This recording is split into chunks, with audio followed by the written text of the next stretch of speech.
త్వరలో రానున్న సార్వత్రికల ఎన్నికల బరిలో జై భారత్ నేషనల్ పార్టీ ఉంటుందని పుట్టపర్తి నియోజకవర్గ కోఆర్డినేటర్ బాలాజీ నాయక్ పేర్కొన్నారు. శ్రీ సత్యసాయి జిల్లా పుట్టపర్తి పట్టణంలోని సాయి ఆరామం నందు బాలాజీ విలేకరుల సమావేశం నిర్వహించారు. ఈ సందర్భంగా మాట్లాడుతూ జేడి లక్ష్మీనారాయణ ఆధ్వర్యంలో ఎన్నికలలో పోటీ చేయబోతున్నామని తెలిపారు. అవినీతి, డ్రగ్స్, రౌడీజం, పర్యావరణ విధ్వంసం లేని ఆంధ్రప్రదేశ్ను తీర్చిదిద్దడమే లక్ష్యంగా జై భారత్ పార్టీ ముందుకెళ్తుందని తెలిపారు. త్వరలోనే వ్యవస్థాపక అధ్యక్షుడు రాష్ట్ర వ్యాప్త పర్యటన చేస్తారని అన్నారు. తాను పుట్టపర్తి నియోజకవర్గంలో విస్తృతంగా పర్యటించి తమ పార్టీ అమలు చేస్తున్న మేనిఫెస్టోలోని అంశాలను ప్రజలకు వివరిస్తామని సూచించారు. ఈ కార్యక్రమంలో నాయకులు ఫ్రేమ్ అర్జున్, అరుణ్ నాయక్, జగన్ నాయక్, శివశంకర్ రెడ్డి, వేణుమాధవ్ తదితరులు పాల్గొన్నారు.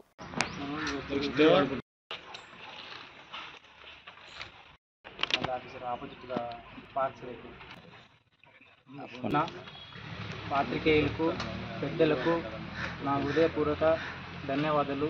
జై భారత్ నేషనల్ పార్టీ నుంచి కోఆర్డినేటర్గా శ్రీ సత్యసాయి జిల్లా పుట్టపర్తి నియోజకవర్గం నుంచి నేను ఎమ్మెల్యే టికెట్ కోసము ఇక్కడ ఇచ్చారు. అందరి హక్కు కోసం, అందరి కష్టాల సుఖాల కోసం జై భారత్ నేషనల్ పార్టీ వచ్చింది.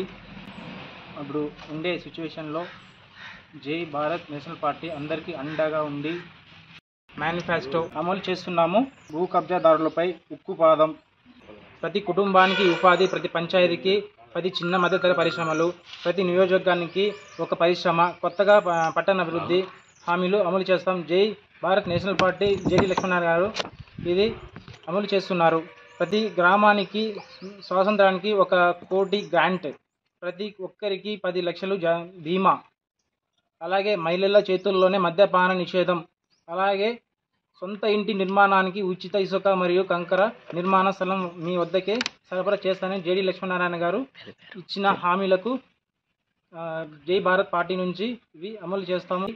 మన జేడి లక్ష్మీనారాయణ సార్ గారికి మనము ప్రజలు అందరి సహకారాలు కోరాలని కోరుతూ నేషనల్ జై భారత్ పార్టీ మేనిఫెస్టో దాని తగ్గట్టుగా ప్రజల్లోకి తీసుకెళ్తానని అందరినీ మరి కోరుతున్నాను. నన్ను సపోర్ట్ చేయాలని ప్రజల్ని వేడుకుంటాను.